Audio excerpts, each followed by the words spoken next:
Okay, that's Hamza.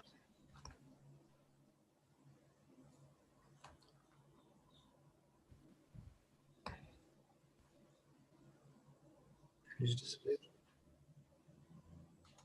Okay, so we're live now. Okay,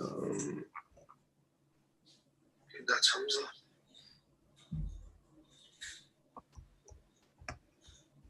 Okay, Bismillah ar-Rahman ar-Rahim. Alhamdulillah alamin wa salatu wa taslim ala Sayyidina Muhammad wa ala alihi wa ajma'in. Assalamu alaikum wa rahmatullahi wa barakatuh. Welcome everybody. Today's discourse will be a discussion, inshallah, or Q&A and some back and forth. So for everybody that's tuning in today, if you can have any questions you have, just fire them and at me. I'll see if I can answer. And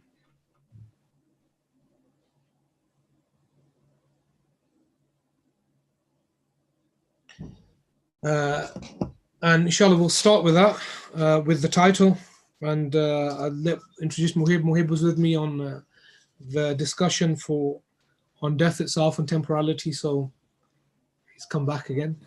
Thank you for having me. It's an honor to share the space with you, mashallah. Yeah, so yeah, should we start?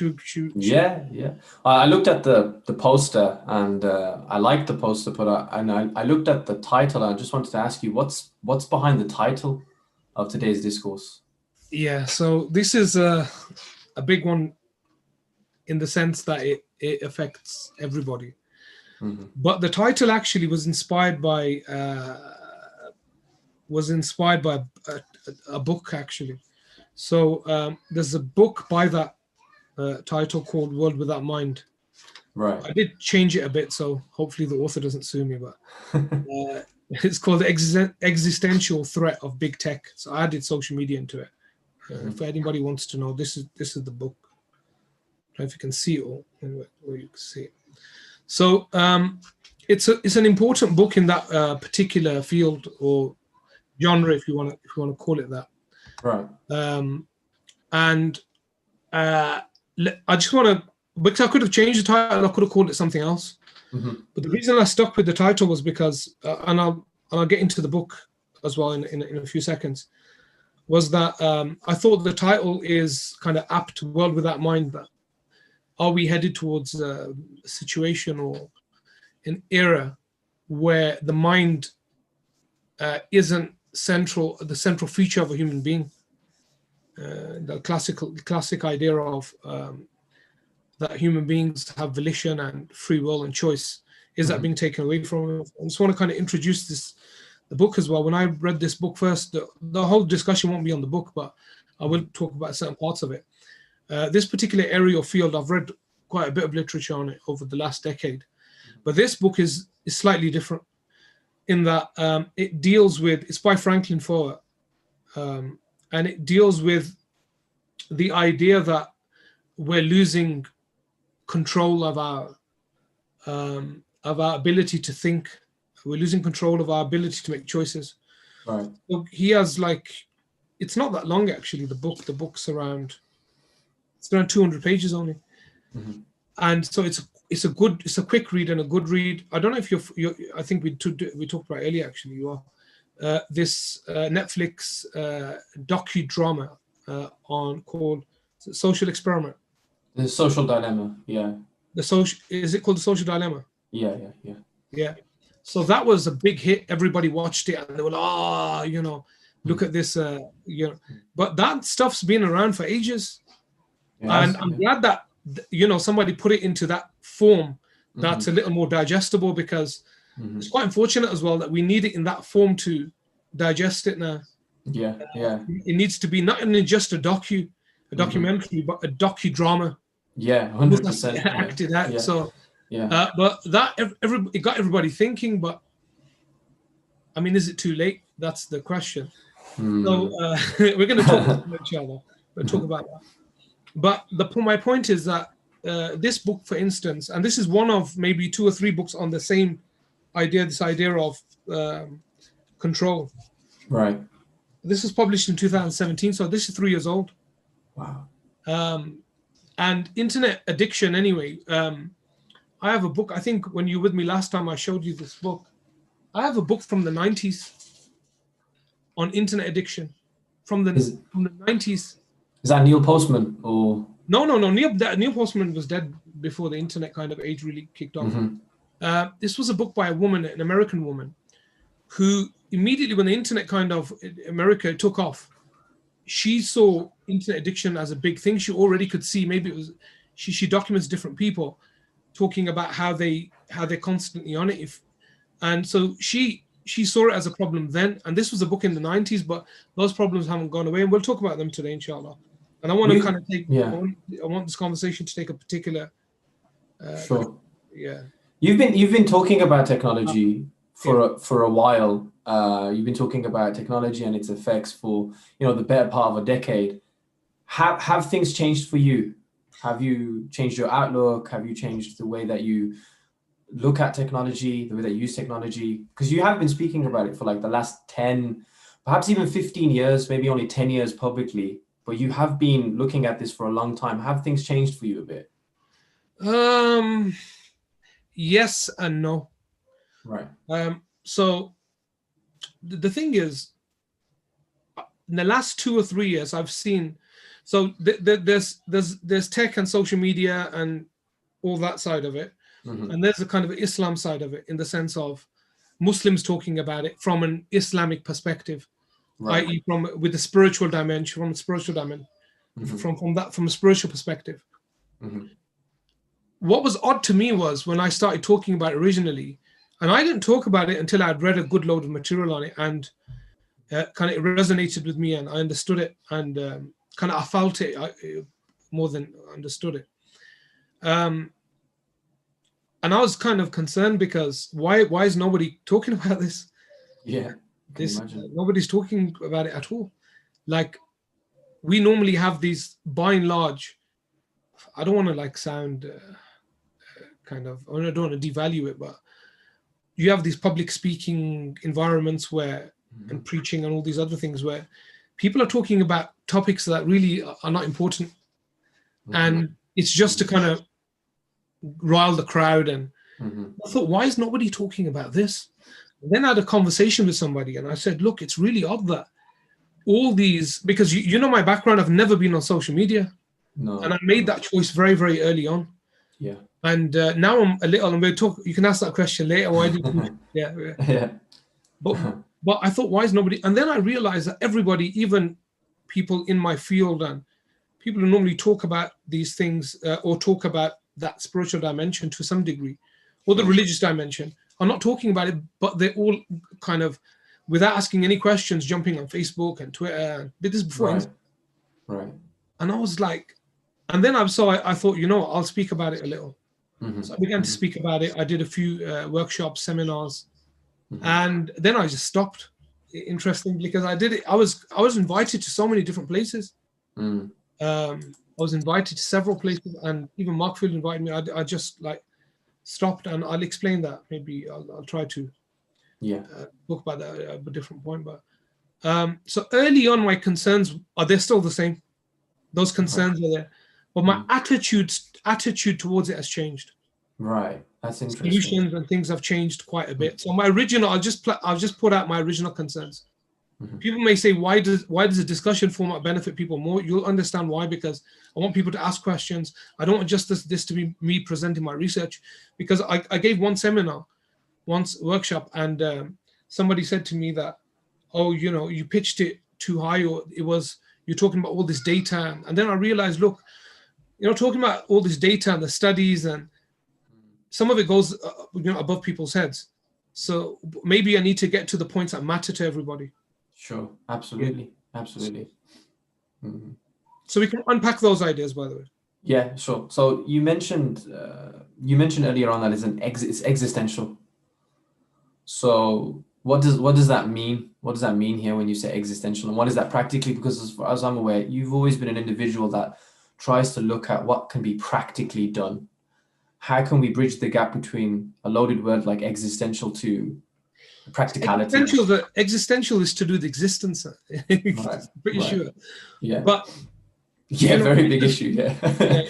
Susan Greenfield didn't call it that. So Susan Greenfield took it. She in her book Mind Change, she talks about the idea of the neuroplasticity of the brain. Right. Okay, and that's an early book, relatively early, and even prior to, I think Nicholas Carr, I think, was before her when he wrote Shallow. But the Shallows was, now that I look at it, it was his own kind of impression of things, and he was a blogger and he stopped the internet and I improved his life, and he talks about neuroplasticity as well. I read his other book on automation as well, which is not too bad. Right. But so this idea of is it changing our being? That's the point. Right. You know, if we define a human being as X, Y, or Z, whatever we define a human being, but is it changing that definition? And I do believe it is. It's completely changing not only the way we think, the way we behave, but kind of what we are and what our purpose is. So I'll give you some examples just to, and this, everybody can relate to this. Yeah. If we take Socrates, for instance, Socrates is really interesting in this debate of tech, because Socrates was worried when books came out in his era, when people began to read books. Yeah. And I'm going to talk about books later. Something very important about the history of how books were read. Interesting. Very interesting, yeah. Interesting. That he was worried that people would begin to read books, right, and be influenced by what the author was saying, such that they would not have their own kind. It would take their choices away, or the way it would take volition away from them. Right. It's incredible, that the ability to think. But Socrates thought that reading would take that away. Whoa. Imagine that. He thought that people are going to read, and it's going to take the ability to think away, the idea to critically analyze and think. Now, he was right, by the way, and we're going to get to that a bit later. He was right to a large extent, because we have periods in history where entire communities and civilizations are influenced by scholars, for instance, correct? Yeah, absolutely, 100%. And that's in our tradition. We have it even in our own tradition, where a scholar has written a book. Take Ghazali, for instance, in his Ihya. Right. People has influenced. Oh. And even in contrast to that, for instance, take Imam Ahmad. Was really worried that Imam Ahmad was an early scholar, but pretty early. There was a man in his period, Abu Harith al-Muhasibi, a great kind of spiritual man, who wrote a book against a heretical sect. And Imam Ahmad kind of rebuked him, because he said, you've made their arguments public. So whoever's going to read your responses is going to read their arguments as well. Wow. And it may influence them. So this idea of written form influencing people have been worried about it for a very long time. This idea of influencing the individual in a negative, possibly like in a negative way. Depending on what you read. So this idea of influence has always been a worry when it comes to media. Interesting. Written form, whatever you want to call it. So we've always had this problem. The incredible thing is, scholars talked about it, then they discussed it. There has been, I definitely think, a complete absence, by and large, of any serious discussion from people who are really worried about this, amongst religious people, people of religion or spirituality, or Muslims even, that how is it affecting our purpose, you could say. We're going to talk about the benefits of tech as well. So that's interesting. Yeah. So would you say that technology is distorting our fitrah or altering our fitrah? That's really interesting. So we're going to talk about engagement in a few minutes, but let's get these preliminary questions out of the way first. What we're talking about here is our, firstly, involvement with technology, full stop. And by technology, I mean something specific within tech, of course. Right. I'm talking about our interaction with a few things. Number one, the internet. Number two, recorded media. Because the internet is, and that's part of the internet as well. But recorded media you had before in movies and DVDs, things like that. And also social media.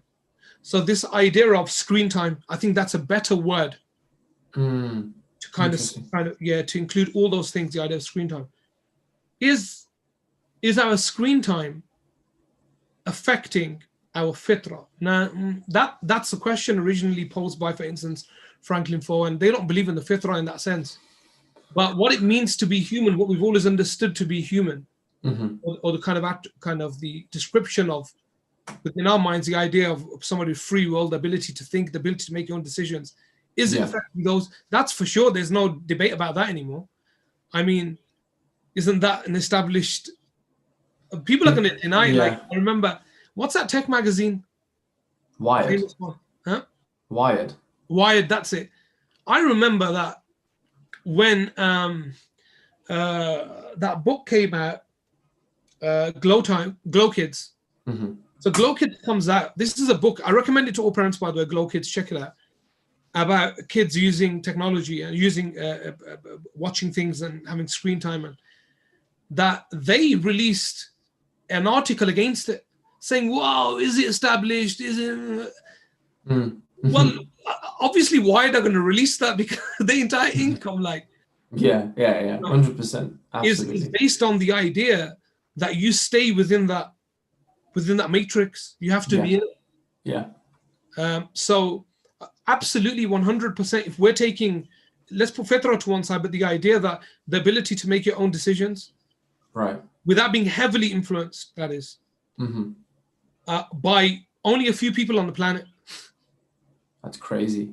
By only a few people on the planet. Our behavior has completely changed, and we're going to unpack those things as well for everybody. And that's the whole idea of World Without Mind. And so I want to start with one point here. And this is kind of the first point which I want to talk about. How much screen time do you think we as adults kind of, how much screen time do we, or how often are we in front of the screen during a week? What's your take on it? What would you assume? For myself, I'd say probably 9-10 hours a day. Yeah. Times so up. that's 45 hours a week. Like, but then it could be job related. It could be working. Are we distinguishing screen time as just pure screen time, the time that you're looking at a screen, or are we saying that screen time? I'm saying all of it. All of it. Yeah. So anywhere between 8 to 9 hours a day, easily. Yeah. So generally, we can accept that a full-time job. Yeah, absolutely. Yeah. That's the kind of that I want to leave you with, that we spend a full-time job's worth of hours in front of a screen. Yeah. Now, what's interesting about this is, and you can read the critical studies on this. You can read Sherry Turkle on this. You can read Susan Greenfield on this. You can read many other people. Even you can read Franklin Foer and other people that have talked about this. See this idea, and very interesting. You said that as well. That if you had everything in work and interestingly, when you talk to people about it, one of the first things they do is that, without even accusing anybody or attacking anybody, we tend to defend ourselves or defend our screen time. Absolutely. Yeah. We defend our screen time. So we'll say, well, if I include all my emails and work and the rest of it, then it probably is 9-10 hours a day. So all the critical studies are clearly showing, when it comes to efficiency, screen time has a very small percentage in relation to that. Unless I'm excluding work programs, things like, for instance, graphic designers, kind of legit work, right? Or if you work in a bank and you're in a system, I'm not talking about that. I'm talking things of that which is external to that. Like when people say checking emails, go and read the studies on checking emails. I mean, you don't need generally to check your emails for more than 20 minutes a day, tops.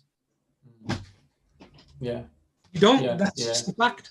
Yeah. So it's clear that we're spending most of this time in amusing ourselves. Yeah, like checking the emails like a slot machine. That's what they equate it to. You can be addicted to that, by the way. You can be addicted. But we're beyond that. We're so beyond that. It's we're beyond that. You think we've gone beyond like just surface level addiction, and it's become like? Oh no, it's way beyond, and that's what I'm gonna mention some things. We're way beyond surface addiction. It's like a conditioning now. We've become almost conditioned. It's even worse. So there's the idea of surface addiction, where we're addicted to something, but we're in denial to a degree. Yeah. Sure. Right. So we make excuses. Then we see the clear harms of the addiction, and we know that we're addicted to it. Yeah, sure. We're addicted to it, and then we begin to like do the work, accept the idea that it's a problem for us. Right. The problem with social media and internet use is that we don't get that middle part right as clear as you do with intoxicants, as clear as you do with pornography, for instance, which is a thing we'll touch on later as well. Because the way that screen time is packaged, it's soft, you see. Because we know that the internet has provided huge benefits for human beings. Of course it has. Convenience. A lot of great things have come from the mobile phone, the modern mobile phone. Absolutely. Smartphone. There's no denying that. And I'm not a Luddite anyway, as you know it. Like, yeah. super techy. Yeah. So, and I appreciate that. Now, it convinces us that not only should we be on it, but it convinces us that we're doing useful things with it. Yeah, like the idea of FOMO, right? Like this fear of missing out if I'm not on it. That's a different, we'll get to that with social media. And it's very indirectly feeds its way into everything. Okay, right. And what I mean by that is, it's become, you said, is it just a surface addiction?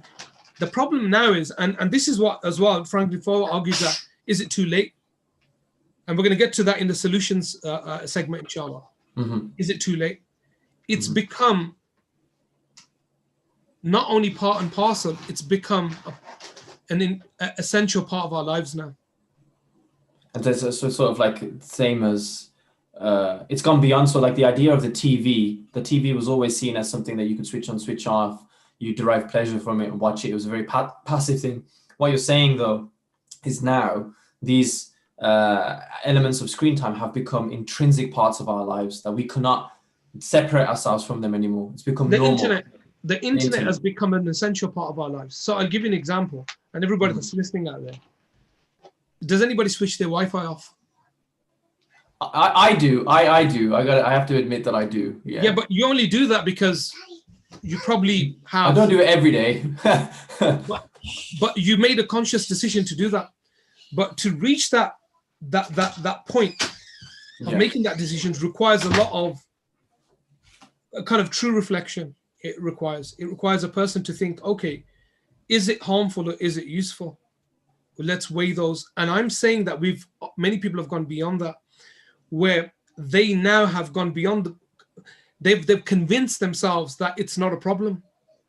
It's just part and parcel of life. How did we do that? How did we? Is it because the tech companies have sold it to us? They've packaged. That's what I mean. It I don't want to nicely. get into the data necessarily. Go and watch that Social Dilemma. Definitely go and watch it, and you'll understand why it's like that.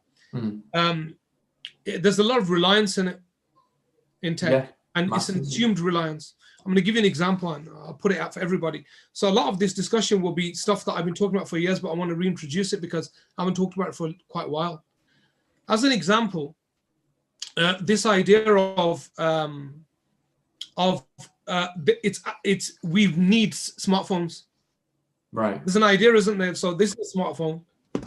There's loads of brick phones here as well in my room. So we need a smartphone. Right. Now, have you ever sat down and thought to yourself, why? Interesting. So ask yourselves a question. Could I live life without a smartphone? That's the first question. Could I do it? And I always say this, if you can do it, do it. Well, like, if you can do it, because the data is one-sided. It will if you can live without a smartphone, it will 100% improve your life. Yeah. Look at the idea of look at the suicide rates. The suicide rates are not in teens, it's below teens. Yeah. You could look at pre-teens. Yeah. So the effects are very, very clear. If you can live without it, live without it. So the point I was making was I introduced just an idea for myself, actually. So my own journey was that I remember I had when the smartphone came out, obviously being a techie, I went and got it, like iPhone 1, the first one. Wow. It came, I don't know what year that was. 2004? No, 2005. No, it's way past that. 2006. 2006, yeah. Maybe I got it in 7 or 8, I got it. And So I got the no, it wasn't the iPhone. I got the first Samsung Galaxy. Yeah, I was just thinking you've never been an iOS guy. No, it wasn't the iPhone. It was Samsung Galaxy. So I got that. I think it was a couple of years after that. And you know, when I got it, I was like, man, this it was crazy addictive. Just flicking through stuff, downloading stuff. Then I upgraded to an S2. And then at the point of the S2, I said, you know what? I'm not going to do this. In 2009, that's it. I said, I'm not going to do it. I can't do this anymore. So I made a conscious decision to get off it. I said, what thing do I need on it that's useful for me? I thought internet. So what I did was I went and I upgraded to a Samsung S3 because my contract was the same and I thought I'm going to sell it. And I'm going to tell you something very interesting. I opened the box and it was a blue color, the back was. And I had already made my mind up that I'm going to sell it. Okay. When I opened the box and I saw it, I was tempted for about a minute. Well, this just looks, you know, when you get something new. Yeah, then I closed the box. I took a picture. I sold it on eBay for like 500 quid. I went to the car phone warehouse and I said to him, have you got a BlackBerry? And it was a BlackBerry 9 something bold. I can't remember what it was. He said, yeah. He said, what phone do you have? I said, I have an S3, but I said, why do you want this? It was £100 then.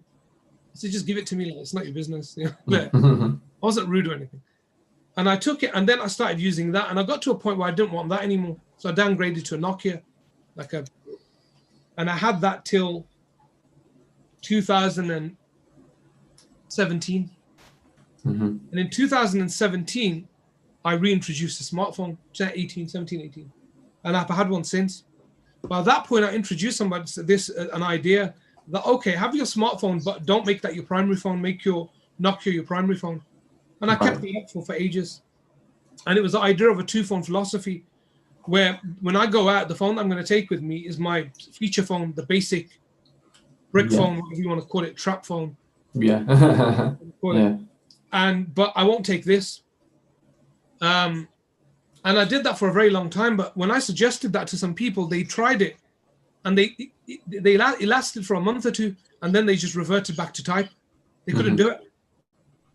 Now, when I asked them and quizzed them, and there were several people, why they couldn't do it, they didn't know why they couldn't do it. Interesting. They just couldn't answer the question. Did it make your life better? Definitely. I went on more walks. I read more. Why did you go back? They said, we thought it was because of convenience, but the reality is that it was not the convenience. It was the idea that this phone is a kind of a sanctuary now. Wow. False sanctuary that we can just be. It's almost like you're part of it. It's an extension. It's an extension of oneself. Extension of almost the soul. It's a strong word to use, but yeah. And they couldn't do it, and eventually they just went fully back onto the 30 to 40 hours to 45 hours a week. They just couldn't give it up. So that's what I'm saying. We're beyond that point of we're not in a discussion on addiction anymore. So it's beyond. Yeah, and we'll get to what my proposed solutions possibly are, and discussions on that. Yeah. You mentioned, I have a question regarding the preteen suicide rate. And Jonathan Haidt has a good video on that where he correlates the data of social media with preteens and recognizes that as social media grows in popularity, so is the level of anxiety, self-harm, and suicide in these preteens. What we learn in the religion, because whilst this can be a technological discussion, all of these things have a massive impact on our relationship with God, our relationship with the people around us, and on how we carry out our obligations just as Muslims. And the Prophet ﷺ was described as a man of inner stillness, real deep stillness. The question that I want to ask you is do you feel that the pursuit for this calm, for this prophetic stillness, is incompatible with technology, or can we achieve a level of balance? The level of balance is the only solution. Okay. So that's why I said some things have changed for me. Right. And one of the things that's changed is this idea now that, okay, what's the solution to the problem? I'm accepting now that we can't get rid of it. That's tough though. You know, look, for me, I don't make decisions for other people. I'm not telling other people necessarily what to do. I'm sharing my experience and my reading on the topic. Well, as in, as in, it's tough that we can't get rid of it. That we've gone past that point. I'm sure there are many people who want to just eradicate technology from their lives, but like you've mentioned, not technology, but screen time.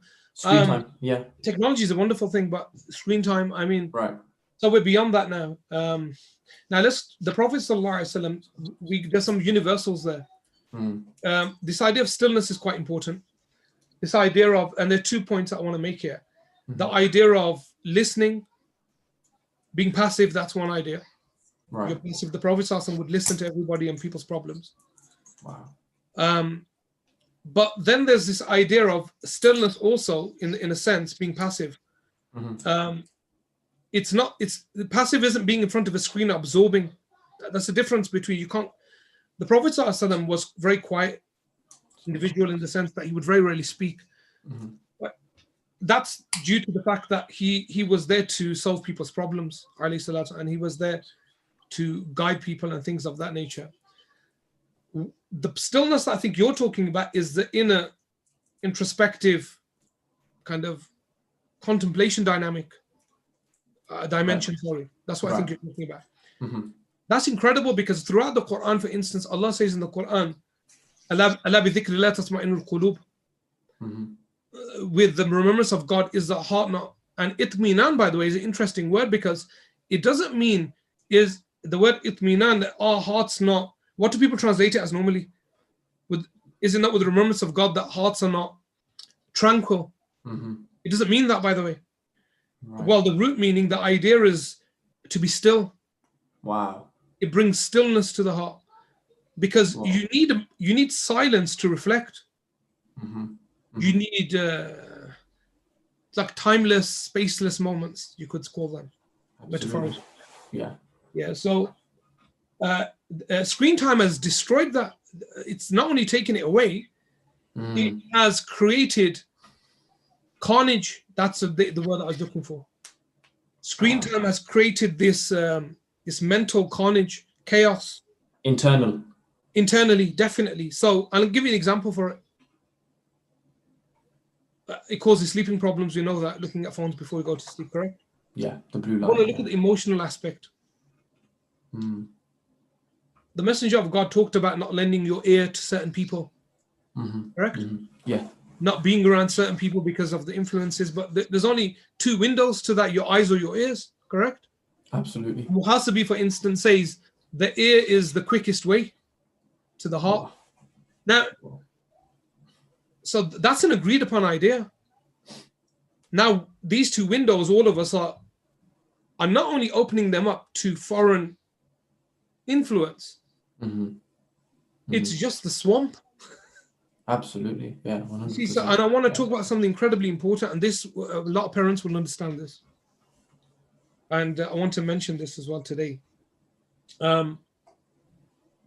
What age do you think? So your daughter's quite young, but and I want people to put it on as well, Hamza, if they can throw this in. What age do you think a kid should have a smartphone?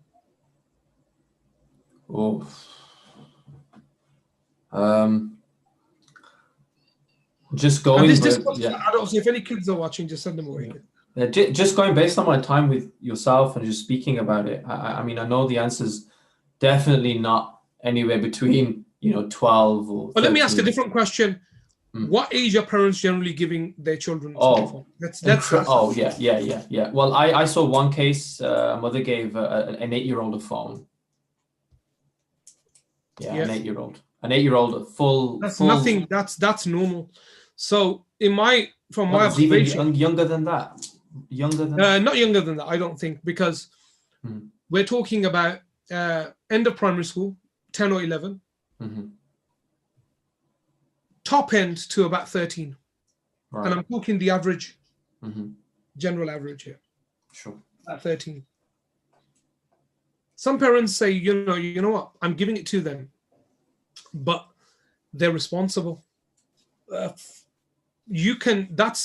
such a, it's so naive, wallahi, so naive.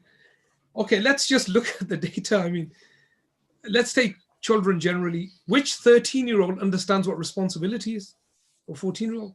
13, 14, 15-year-olds are inquisitive. Massively. They're the years for experimenting. Why would you think that? And they say, oh, but shouldn't you put trust in your child? That's not how to develop trust. You know, it's not like fire, you see, where you put your hand and there's some physical pain. It doesn't work like that. Yeah. Giving your child a smartphone between the ages of 8 and 11 is child abuse. There's no other word for it. The worst place to be inquisitive is the internet. No, it's just child abuse. There's no, you know, and by that I'm using it not as the legal terminology. I'm talking about what you're doing to their mind. Setting up the child to abuse themselves, essentially. Let me ask you a simple question. In primary school, when kids, boys especially, even girls probably, got hold of a dictionary, what's the first word that they checked? Sex. Yeah, sex. Yeah. It's true. Yeah. That was it's true. For me, it was like in the 80s. Yeah. A dictionary gives you 3 lines, an entry. The internet gives you a world of filth. Agreed? Well, absolutely, 100%. This is something incredibly important. There is no avoiding, and I'm saying no avoiding, and I'm accepting this now, that a child will not see some form of pornography before the age of 14. Go and check, read the data, read the Times article that came out some years ago, article in The Independent. They were saying, 40,000 children seeing hardcore pornography before the age of 11. That's pretty young, but there's generally no way of avoiding it because it comes through 2 ways. Either you give them a phone or you give them a laptop or you give them a computer and they're inquisitive and they see it. And then they watch it, look for it again and again because they don't know they can't make the connection between the idea of their kind of their pull towards it and what they see. Right. Or they go to school and they're going to see it because somebody's going to show it to them on their phones. There's no avoidance, by the way. You can't get away with it. So when parents get stressed out because their child sees it one way or another, don't be upset about it. Work out what you need to do. Would you say that punishing the child's futile? No way, don't do that. You know, like this overreaction. How can you how dare you? What's wrong with you? No. Don't do that because the child doesn't understand fully. You need to and you need to look at it from 2 perspectives. Number one, you need to have a very honest discussion with them. You need to outline the harms of it. You don't to reprimand, not zajar. You need to have honest conversation. You need to tell them you're a kid once. You need to tell them that it's normal to be inquisitive. It's normal to have certain feelings. That's not alien. No. But then you need to tell them about the industry, what these images will do to them, etc. You need to talk about that element. And then you need to password everything. And you need to put keyloggers on, and you need to make sure that you act and behave as like a protection or data protection authority. We're going to get to that inshallah in a short while. And then you need to protect their fitrah as much as you can. So there has to be monitoring. Damage limitation, you see. It's about damage limitation. So there has to be monitoring, there has to be passcodes. There has to be not monitoring, there has to be surveillance. It's different. But it's true, but it's a different word. Are you going over the top? Go and read. Go and read the critical data, the critical studies that have been done on the influence of pornographic images on the minds of children. Go and read it. This is not a joke. I'm not saying this out of because I'm trying to win over supporters or people to say, you said a really good thing, go retweet it or something. No. I have 4 children. I hear you. 13/14, 10, 9, and 3. Those are the ages. I'm incredibly concerned. I'm just being honest with everybody here. Yeah. No, it's heavy as well, though. It's really heavy. So I want to the last point. So go and read books. Parents have responsibility. Number one, as parents, it's the first parent responsibility that you need to look at your own behavior with screen time. I need to look at mine. You need to look at yours. Absolutely. We seriously need to look at ourselves, number one. But then parents there's an obligation, I believe, that they need to go and read the relevant material out there. Right. You know, books like, for that field, if you want to read a book, go and read Your Brain on Porn. Yeah. Yeah, that's a very good book on the topic. Or go on the NoFap website and you'll understand things yourself. You know, which has like 50,000 unique visitors a day. But I just want to add a question onto that. So these are all very nuanced and very context-specific things that happen on the internet. You're one of the very few parents that I have met that's very aware of these contextual and nuanced things that are happening on the internet. How does a parent who feels completely out of touch with technology, feels like, well, you know, back in my day, in the 80s and the 70s, we had cassettes and this stuff's all above, it's just beyond me, I just leave it to them. How can they develop that motivation to learn about these things? Well, let me give you an example for that particular, because this segment we're just talking about the kids. If a child is struggling in school, what do parents normally do? They reach out for different support mechanisms, tutors, speak to teachers, do what they need to do. Yeah. Now, are those parents generally that get tutors, are they generally teachers themselves? Not necessarily, correct? No, yeah, true. So you recognize a problem, and you see it as a serious problem. Education is a serious, you know, and you go out and you exhaust, you know, all avenues by investing your money, hard-earned money, your time, and fill that gap. And we take it very seriously. Don't the souls of your children matter? Like, well, it's not important. So when parents say that to me, say, "Oh, what should we do?" I don't believe they've exhausted anything. I tell you, I'll be honest with you, because you would have found the answers. The answers are not difficult. They're out there. They are out there. Serious parents are serious about this. Absolutely, yeah. You know, it's not because, okay, I've got a good tech background and stuff like that. It's not because of that necessarily. It's, you know, I'm worried about it, really worried. I'll give you an example of that. I will get to that inshallah in the adult section, but yeah, let's take the next question inshallah. The next.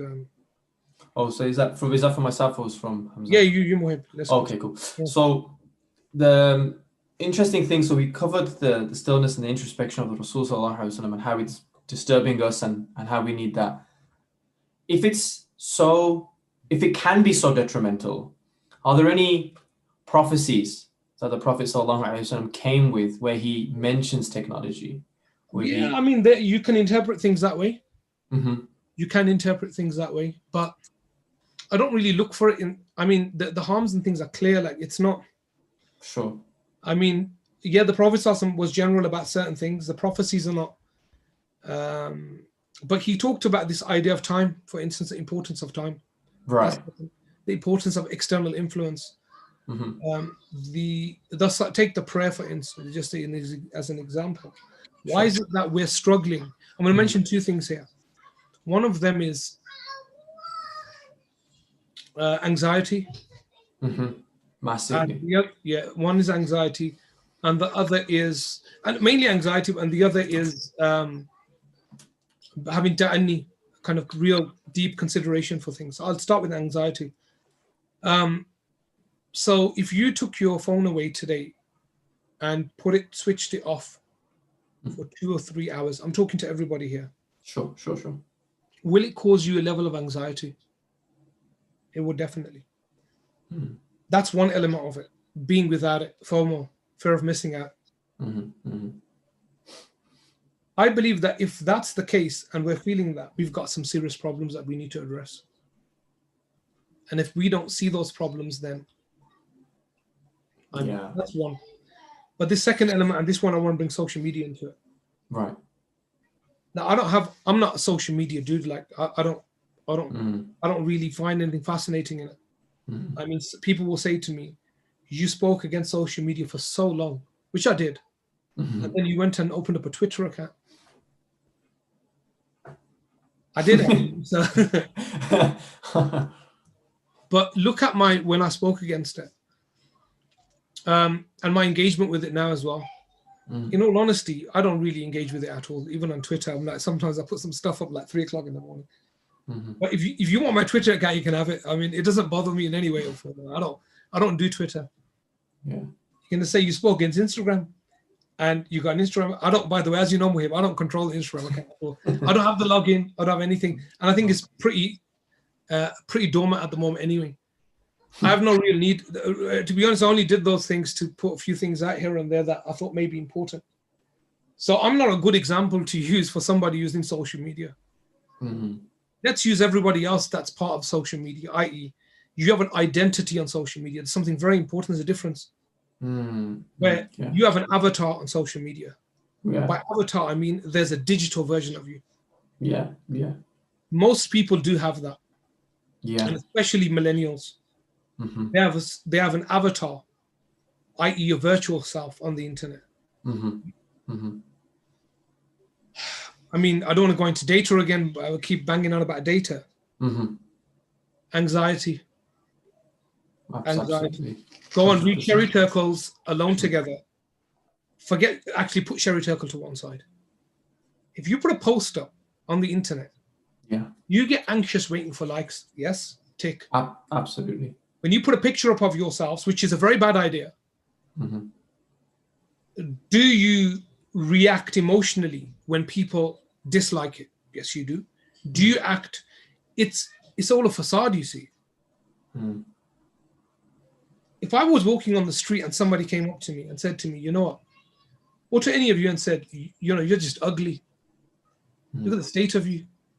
You know, would that affect you? Of course it would. Absolutely. 100%. Would you say that to anybody on the street? You wouldn't, because you don't want to offend them. Okay. Imagine somebody did that to you over and over again, every day. How would your emotions change? So So if you've got anxiety and you're on social media, you should check why that is. It's an anxiety. 100%. The whole space is full of anxiety.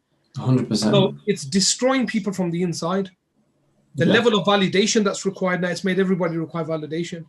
Massively. And it's destroying people. Well, it's destroying we're not even on the relationship with God here.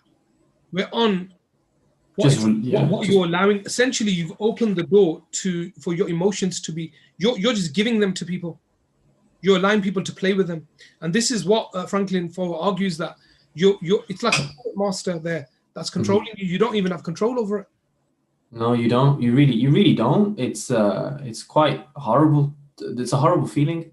I was watching a video the other day.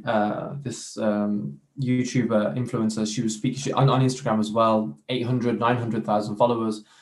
And she was speaking about how much she dislikes the platform and how much anxiety she feels posting each picture, because you post one picture, let's say you get 1,000 likes. The next picture that you post has to do better than the previous picture, and then better, and then better, and then better. And then essentially what you're doing is you're entering into this internal competition consistently with yourself, where you're just constantly trying to just meet the requirements that Instagram want you to meet. And she was just talking about how anxious she was and how much she hates it. And then when people said, well, why don't you leave it? Well, I make my money from it, so I'm on it now. This is how I make. Yeah, let me give you an example of, and I'm going to bring spirituality into this now. I believe, and I've been talking about this with different people, for instance, MIN, Omar Shahid, for instance, who's a very close friend of mine. We've been talking about this for a long time. I believe personally, and this is my personal opinion, you can agree or disagree, that if we look at spirituality, the idea of us being spiritual beings, and if we look at the classical texts that talk about spirituality, like greed and jealousy and all of these things, I believe that over 50% of that now is related to our engagement with screens, over 50%. And I'm going to give you one simple example of that. Take this idea of, which early kind of people of spirituality talked about, this idea of not knowing too many people, lest you begin to judge people so much, where you're constantly judging people, you're constantly analyzing people, you're constantly having opinions about people. So, keep your circle close, tight, and so that, don't surround yourself with people that you're going to judge or that encourage that idea. Right. For instance. That's the definition of social media. Social media is all about critique. It's all about looking at other people's lives And the sunnah has always been this idea of not looking at anybody else's life. Wow. Being introspective. Complete opposite. Social media is the complete opposite, antithesis of that. That's all you do. What you visit every single day is other people's lives. Take Instagram, for instance. On Instagram, you open up an Instagram page now, and you have people's stories. Now, Twitter, for instance, I've released it now. It's called, Twitter, I've called it something. Now, Twitter have introduced their own story format. It's called, what's it called? I saw it yesterday. So they've got their own story type of thing now. It's got some weird word. Now, what do you do? I'm just going to run people through what they normally do. All their stories at the top, they click on them one by one, correct? Yeah. And it's people's lives normally. Yeah. And then when they're done with that, they'll move on to the, their feed. And then when they're finished with the feed, they'll move on with. The irony is the word feed, for instance, is as a noun is used for animals. It's the sloth that you put in the bucket for them to just consume. Correct. So now you're looking at so many different people's lives. I was talking to my wife about this yesterday. Sorry, that's just profound. Sorry, the feed thing is crazy. That's exactly what it is. That's what it is, yeah. So what you're doing now is think about this. Whether you like it or not, you're constantly critiquing people, judging people. You won't even know it. You're looking at people saying, oh, she's a bit fat. He's a little bit stupid. And you're constant things that the early Sufis were very cognizant of this idea of having opinions about people in your mind and trying to fend them off, that I shouldn't be thinking like that about people. Social media is unavoidable. It's unavoidable even for the best of people, because that's what you're doing when you're going through your feed. You're there to judge and have an opinion about that particular person. That's what's required of you. And interestingly, that's what your parasitic nafs wants. Interesting. That's what it wants. It wants to feed you, see.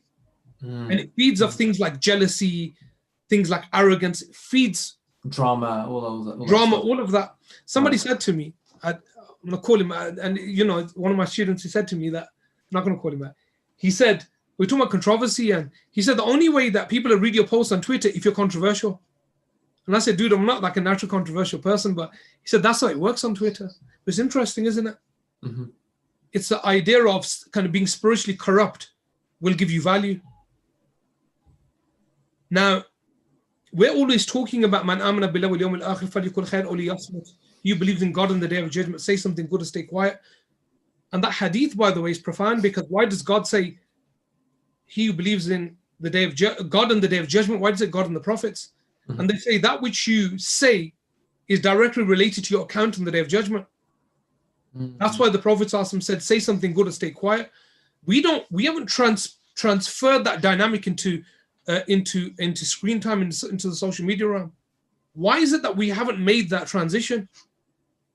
And this is a big problem that I've been talking about, that we haven't made that transition of taking all those ideas, jealousy, all, arrogance, greed, all of those things, and we haven't transferred them into this virtual realm, into the avatar realm. We haven't done it. And we've almost convinced ourselves that, oh no, that's my virtual avatar. That's not really me. It's like the jadidun nafs, like in rhetoric, that idea. That's a alter ego that I've created. He's not responsible. And we know in all the studies, that's what human beings do. They will create the worst version of themselves on the internet. Like internet trolls and... The worst version. And we're going to talk about why now. Mm-hmm. So I want to go through, if I can. I think you have a couple of questions. We'll take them, and then I want to go to, or I'd rather go to it now, actually. Some of the solution elements that I've been looking at. And I want to talk about books a little. This discourse will go over a bit in time, so send your questions in. The first point that I want to look at was the history of books a little bit, if you can just bear with me though. Okay. Now, it's interesting, isn't it? A book. The book itself is so interesting. Mm-hmm. What does a book require? You take a book. And I want to ask a simple question. Where do you normally read a book? Take you here. If you're going to read a book, where are you going to read it? I'm on my Kindle. No. Where in the house? Where? The same space that I work at, so the desk. So. But do you have a specific space for reading? Not necessarily, no. But what's the description? What's the quality of your reading space? It's comfortable. That's it. Yeah, we pick these kind of sanctuaries almost for reading. Yeah. Quiet corner. You know, that's why they have the idea of quiet corner. Mm-hmm. You know, for reading. So reading, it promotes the idea of silence, number one. Yep. Mm-hmm. This idea of quiet space, this idea of reflection. Now, we have two kind of areas. So we have silent reading, because we all read in silence, and we have contemplation. But this is a wonderful thing about reading. When books first came out, do you know that it wasn't silent reading? What do you mean? So they read the book out? Like, it was only silent reading came later. Wow. Originally, when books came out, because very few, 1 in 100 people probably could read, and actually I'm being generous with the numbers there. Reading was something that was books were read out aloud. That's the first kind of period of reading, and so that's where you have the storytellers. Because most people were in oral traditions, right, back then. Yeah, and even in Islam, the idea of reading was allowed, where teachers would read through a book, and we've still preserved it. Even in madrasas, you go there and you read the book, word for word. You go through the entire book, text reading, etc.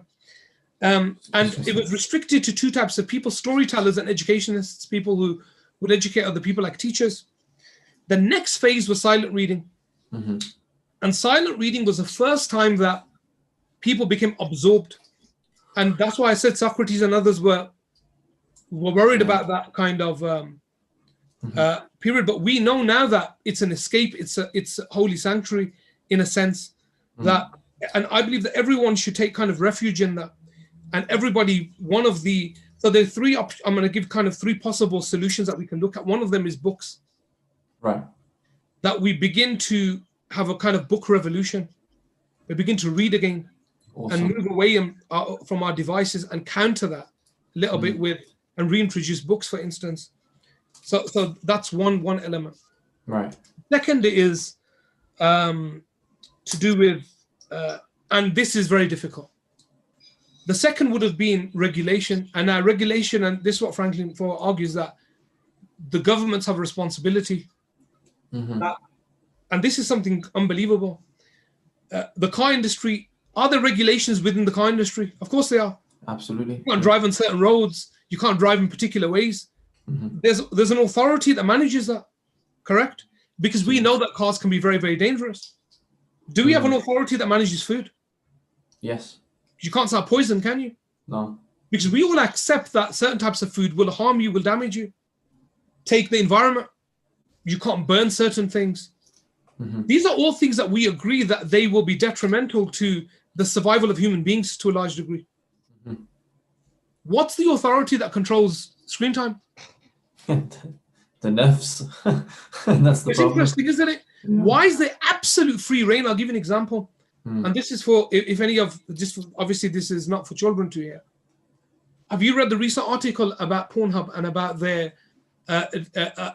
so this is a website that's vile on the internet. It's a pornography website. It's now, they have been pulled up for having pornography of young teenage girls on there. Pedophilia, essentially, isn't no other way to define it. And now they've said, oh, we're going to regulate it. But they've not been forced to do it. Because the majority of sites are not regulated. No. The regulations, by and large, it doesn't exist. Mm-hmm. And it's not enough anyway, the regulation, in any way or form. Mm. So where is the regulation? Where is the regulatory body here? It doesn't exist. You see, not for personal kind of management, nor for as an authority. Now, so I do believe, by the way, I'm fully behind the idea that government's getting involved. But what will happen is complete companies, organizations will collapse because of, again, the social dilemma, how they collect your data, what they do with your data. But authorities have a big responsibility and they're not going to fulfill it. We know that anytime soon. But definitely that's another solution, regulation. You know, and regulation is an absolute must. But if it's going to happen, you know, Allah. The third is this idea of kind of reverse consumption, like we take a personal responsibility and have a counter narrative. that we begin to see screen time like food. We begin to see screen time like food. That's one possibility, that we know if we overeat, we're going to get diseases, cardiovascular disease. We're going to really destroy our health. We're going to get diabetes, etc. That we now realize that screen time will do that to us, but spiritually. I over-screened today. Yeah. That could be a thing. And there is a small movement, not a big movement, not a large movement, that's trying to go that way. That is seen. But I think it's an obligation for believers to take that path. As Muslims, obligation to now see screen time as we see things like food, as we see things like that have some positive but have a lot of harm as well. And if we don't begin to see it like that, it will be detrimental, definitely to our iman. We're not going to talk about that today. That's not part of the session today, because that's a whole nother discussion about detrimental to one's iman. Wow. But like I said, we're post now the idea of of addiction, but we as Muslims have, to a degree, a solution, which is we transition our spiritual kind of pegs that we had before, and we transfer them to screen time and begin to use all of those kind of, the demarcations that we have, jealousy, etc., and start to think to ourselves, okay, if I'm going on all these people's profile, what kind of emotions am I feeling? And is it making me more jealous? And I'm going to have to cut it out because it's an obligation upon me to do that because of the way that I'm behaving internally, you could say, or feeling internally. By the way, I do believe some of these things are in fact sinful to a degree. That's another discussion. Do you feel like there's a disconnect between our internal and that there needs to be a sort of reminder of that? But many people could be on Instagram, social media, on various things, jealous, angry, and not really view it as a problem, as those emotions nowadays are just normal. Do we need because they don't see the consequence of it. Right. Yeah. Exactly. Yeah. Exactly. You're sort of rewarded for being on social media, no matter. And if I got you angry, Muhib, and you're in my house, I can see the consequence of that. Sure. I can see you flaring up. I can see that he's upset. You can't see the consequence of your actions on the internet. That's the biggest problem you see. That's why it's so dangerous to our spiritual selves. It's so dangerous. We can't see the consequences. Same as watching pornography and things like that. You don't see the immediate consequence, but you then begin to see, that's more of a kind, you do see the consequence over time. You do see that, but it takes some time. You see, so so that's why it's different, because there's no what's the word? There's no, what's that word? Not responsibility. There's no anyway, the word will come to me. So I'll give you an example. Yesterday I read a post about somebody and I got really upset about it. I read somebody making a comment about somebody else that I know, and I was really upset. Very judgmental, bigoted kind of post. And I thought to myself, why would you say something of that kind? Why do you need to say that? Like, why is it? What did you get out of that? Like, do you think that by saying that I'm going to bring some benefit to somebody? Is that how you've convinced yourself? Yeah, that's the delusion most of the time. Yeah. So, but that's a different issue. My general idea today is to remind ourselves that it's where we are in big trouble. And I'm being very clear here. We are literally destroying ourselves with what we're doing. And it's the effect of it you may not see today or tomorrow, but you'll see very, very soon in our lives. Spiritually, the level of spiritual degradation, it's unbelievable. What are some of the practical steps that we can take? So you've mentioned reading. Reading one, definitely. You mentioned you also had something a while back. I know that some people may still do it. You know, I tried myself to do it. No Wi-Fi Wednesdays. Monday. No Wi-Fi Mondays. We did it. Yeah. So we did Mondays. Mondays was the day that everybody gives up. You switch it off. You don't use it for an entire day, and you have that as part of your life. So, for instance, I downloaded the app today. It's really good. I was testing out several apps for. So it's called Space, SPACE. And it monitors your use of your phone, etc. And it has like detox courses. And that's why I believe that, like diets, digital diets are absolutely wajib now. That's interesting. You mentioned the digital diets. Would you also consider that it's also important for those who have knowledge on this topic to educate themselves more and go out there and teach others about this? Is it that, for example, if someone's well equipped with the tech know-how, understands the internet, understands the ins and outs of it, could perhaps provide awareness courses to schools, to Muslim youth, to parents? Could we envision developing programs where parents come along and learn about those things? We have to 100%.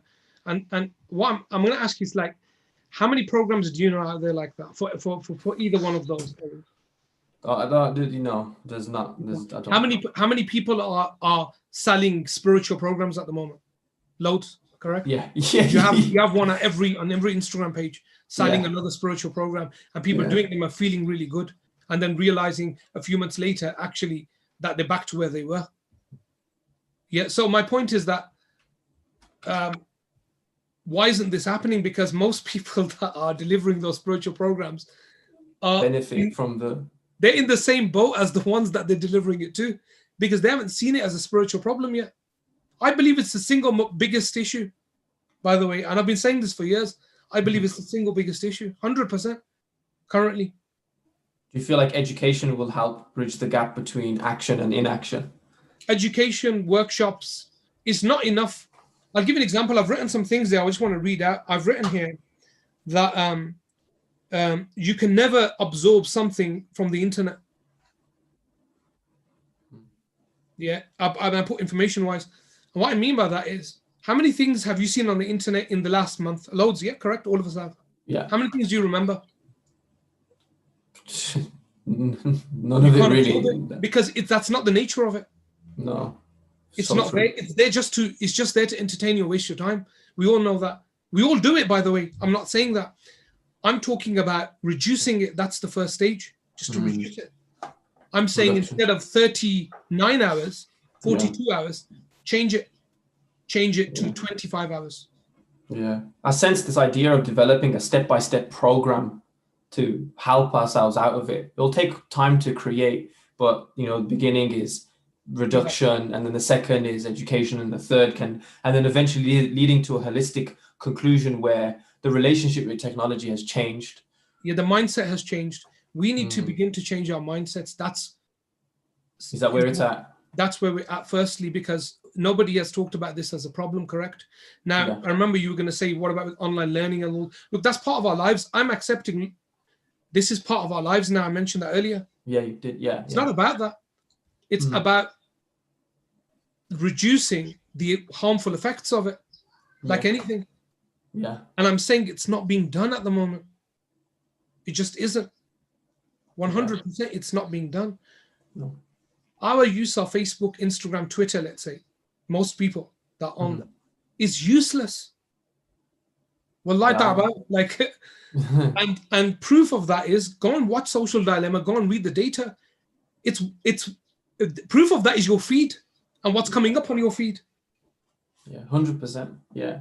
But there's another phenomenon that I want to speak about. I know you probably don't want to touch upon it, but there's this growing trend of sort of being able to jump on the internet, jump on social media, and become a sort of preacher or become significant on the internet. I did want to talk about that, actually. I'll put something down. Oh, you did? But, like this idea of an influencer culture. And now we have Muslim influencers, and we have people doing Muslim things on the internet, and it's created this sort of internet personality. Do you feel like that's causing more damage than good? Because obviously they're coming up with this idea that I'm only on it for good. So there's two questions here. Do you feel like it's causing more damage than good? And secondly is, if we're on these platforms for good, what does that good even look like? The first question I can't really answer because I've not done, I haven't talked to people about it in that sense. Right. Remember, people can benefit from somebody even if they are not spiritually a spiritualist or a person of spirituality. You can still benefit from them. You can, even a non-Muslim, you can take benefit from them, and they can influence your life and maybe not influence their own. An example of that is like a piece of kind of, if you went to a place and there was a kind of a crevice, or there was some kind of a land where that was catching water, or that, where water was resting, that land itself may be tough and hard. It may not absorb the water, but you can benefit from it. So even though that they may be like that, so some, Amazing. and so that I can't comment on. But the second point was, what was your second question? So like, can we use these social media platforms for good? If so, what does this good look like? Is that good as in its communal benefit? For good. It's about, it's a necessity to a large degree. Now you have to be in that space maybe. But the point I wanted to mention was this, and this is something that I think is quite important, is that social media, take religious people and spiritualists and people of that nature, who social media has now, so it's bad enough that somebody thinks you're spiritual in the first place. What that does to your nafs. The sunnah has disappeared over that. About that was Sayyidina Umar, you know the hadith that, do not praise your brother to his face. And Sayyidina Umar, many statements of when people tried to praise him, he got really angry with them. And he said, how it affects a person's nafs. And these were Sahaba, people who were, really important people in spirituality, and really spiritually kind of they had achieved a level of self-recognition and introspection. And they were really concerned about the idea of being praised. They were concerned about it. Okay, we accept that. And it was an incredibly important thing to them, a humility. If you don't conquer that, firstly at a personal level without social media, and that takes years, by the way. It takes so many, and not just years, it takes your whole life actually. You're constantly in that battle. Somebody asked me a question a few weeks ago that if you're arrogant, how do you? And I said, just don't speak about yourself. Yeah. Wow. Yeah. Control your tongue. Just don't speak, and it'll hurt. And it really hurt. It'll really hurt. Harun Sagic. What's his English name? Sidi Harun, Michael Sagic. Michael Sagic, yeah. Said in his book, in Signs on the Horizons, that he visited one of the awliya, and when he was in the 70s or 80s, when he got there, and the man was just talking generally, and he was saying, he said that I was thinking, well, ask about me. Why isn't asking about me? And he doesn't see any importance in me. And that was my nafs. Wow. Yeah. So my point is that that's profound. What social media does for a lot of these guys, who it allows them to go one level beyond that delusional self. That already you haven't really been working on yourself, and now you're on the internet. It's created a mask beyond the mask that you already had. Yeah. It's even worse. It's like and they don't even know it, because under the guise of benefit, etc. But what are these comments doing to you? What are these appraisals doing to you? It's destroying your nafs. There's no doubt about that. The scholars of spirituality, or the people of spirituality, are unanimous on that topic. They're unanimous that there's no way around the fact that when somebody praises you, it doesn't affect you. And they don't know you. So it allows people to think or to know a version of you that's untrue. Yeah, absolutely. Untrue. And look, I've been in the field, and I say that, I'm not a perfect person either. Like I say to people, don't. I've tried my best anyway I don't like to present a false version of myself. I try my best. Obviously, probably I do sometimes, but I try my best not to. Yeah. And it's very difficult, because when you're in front of a camera, naturally you're gonna be a particular way. Naturally going to be a particular way. But what doesn't help is when you're preaching to people, when you're telling people what to do. Yeah. It becomes very difficult then. You're not just imparting knowledge, and you're 20 odd years old or 20 something. What have you lived? What do you understand? What life have you had? What have you been through, man? Like, come on. It's true. 100%. You need to probably go back But it's an echo chamber though, because like those individuals are met with other individuals who are all doing the same thing, and it's sort of seen as a movement in some regard. Yeah, definitely. So I believe it's incredibly dangerous. That's the point that you asked, you asked before.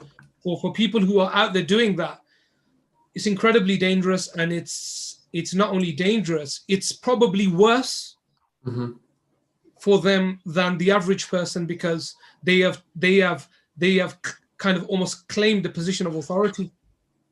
Yeah. And they've convinced themselves of it. They've convinced themselves of it. Like, go on Twitter, for God's sake. You'll see people telling other people what to do all the time. Yeah. 100%. You know, like I give an example. That you see in your WhatsApp status sometimes. Oh, why are people doing this? Or why are people behaving like this? Or everybody's doing this, or everybody's doing that. Constantly telling people what to do. It's not a. I don't believe that's going to solve it. You know. So, yeah. In that way. I hear you. Yeah. Should we take some questions now, because we're headed to. Do we have any? If you have any more, just let me know. But yeah, sure. Let's take. I've not none from myself, but I've got one question here. That is the question of AI and AI eventually taking over. Yeah, that's a big question. But you can read. Taking over jobs. You can read Gadget, and you can read other books on that are quite interesting. So some people earn through social media, and some of it may be the only source of the income. So see, this is, please don't. I tried to be very careful today in what I was saying. I was not talking about. I said that I didn't. I said there's a lot of good things about the internet, and I didn't say outright that. I was talking from how it's affecting people's lives. In terms of people running businesses through social media, there's nothing wrong with that. It's all fine. That's all good and well. In fact, that's probably a better use of it. People have businesses on there and sell things. That's a beneficial use of social media in that sense. Okay. What I was talking about is a detrimental. That's why I said we need to look at it as what are the positives, what are the pitfalls, what are the negatives, and really inculcate those ideas. You know, make them part of our lives. I'm not talking about. I've never said, you know, that it's 100% bad or anything of that. That's not what I was saying at all. Cannot follow a pattern of routine that even protects your inner peace. That requires a workshop probably. So yeah, the income thing, that's not a point that I made. Almighty, could you please give a date to our masjid to expand on the subject in our local community, Ziyal Medina Masjid? I don't know where is that? So book recommendation, How to Break Up with Your Phone. Have you heard of this? No, I haven't read that. I probably will check it out. It's a good book. Yeah, no, I haven't read that, no. So we'll take a few more questions, inshallah. Where do you find the relative information to relay back to the child, as you mentioned, the industry? You know, if you want, inshallah, we can probably do an online workshop for parents and children on this topic. If there's enough demand, I will do it, inshallah. I definitely will do it. I think I would like to share some of these things with parents, definitely. So yeah, I was going to say shout me out, but where? Like, you know, on Dean Central, maybe, inshallah, I'll think about it, and maybe I'll do a little short workshop on it. That would be, because that particular topic of, you know, it's an important topic for me. 100%. We'll take our final few questions, then I'll hand it over to you, Mohib. Yeah, do we have any final questions before we, Mohib? I'll probably take one or two, and then we'll close up, inshallah. Just to recap, I think that it's easy to listen to this and see that this is like sort of like it's an attack on technology or an attack on social media or screen time, but it's not that at all. And I think the question that I'm going to ask you here, and the answer that you'll probably provide will illustrate that.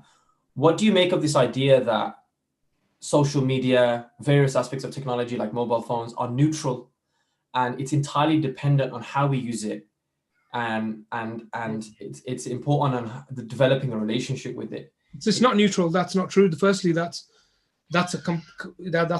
it's not neutral at all. I mean, like it's neutral like a hammer, and it's entirely dependent on how we use that hammer. I mean, if you've read anything on the topic, you'll know it's not neutral. In fact, if you've used it, you'll know it's not neutral. It's not neutral when you're being influenced to that degree. It's not neutral anymore. Yeah. You know, when they're collecting that level of data and they're just filling your mind with useless stuff and, essentially controlling your lives, not neutral anymore.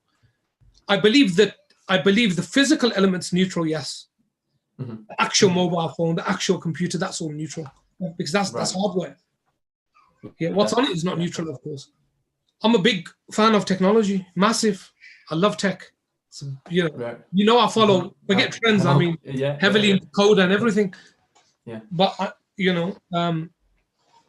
but my point is that what is it? What are the negative effects? And to open that conversation up, the same thing I said in 2012. Same thing I said then. We really need to start moving. We need to start moving. Now, my children are growing up, you see, so I'm seeing it more and more and more. And right. Yeah, I mean, take that picture we put on the poster. Look at it. I mean, we're all drawn to the mobile phone, and they're all walking into it. That's the powerful and the poster. first point I want to make to everybody is for all of us. Yeah. Just to reduce it. That's all. Begin to reduce it. And I do believe like reintroduction Would you say of games that's and the first step? Yeah, reintroduction of reading, definitely 100%. And simple things like board games, family time, no Wi-Fi Mondays, things of that nature. Wow. Yeah. Should we call that wrapped for today, inshallah? I think I can. I think I can ask a question on behalf of everyone that's watching, and can we please see maybe perhaps like a workshop from yourself soon, inshallah, like perhaps a parental workshop or I'm so busy, man. I know you're super busy. I know you're super busy. I know. It's not like busy like I'm saying because I want but we've got a lot of stuff going on at the moment. I'm sure everybody's busy. No, you're genuinely busy. No, everybody's genuinely busy, but but obviously when we've got a big family as well, 4 kids, and it's difficult workshop for me. If I delivered it, I'm a bit frantic, so I'd want it to be really good, and it takes a bit of time to develop that. I mean, even with Bradford Muslim College, I'm still waiting for one that about God and the universe. I'm supposed to deliver that, but I've delayed that as well. So yeah, inshallah we'll see. But I would love to do it, don't get me wrong, but it's if all the conditions are right, I think the time is right. It's just about my availability. And it's not important that I deliver it. I'm sure there are brilliant people out there that can also deliver it. And I hope if they are doing it to go get onto it, it's not exclusive to me or anything. But let's, if somebody pushes me enough, I'll do it. Yeah. I'm on it, guys. I'm on it. Yeah, I'm on it. Maybe. Inshallah. So, yeah, we'll call it that, inshallah. So my general messages are there for today. World without mind, we're headed that way. Let's make a change and let's see what we can do about it, inshallah.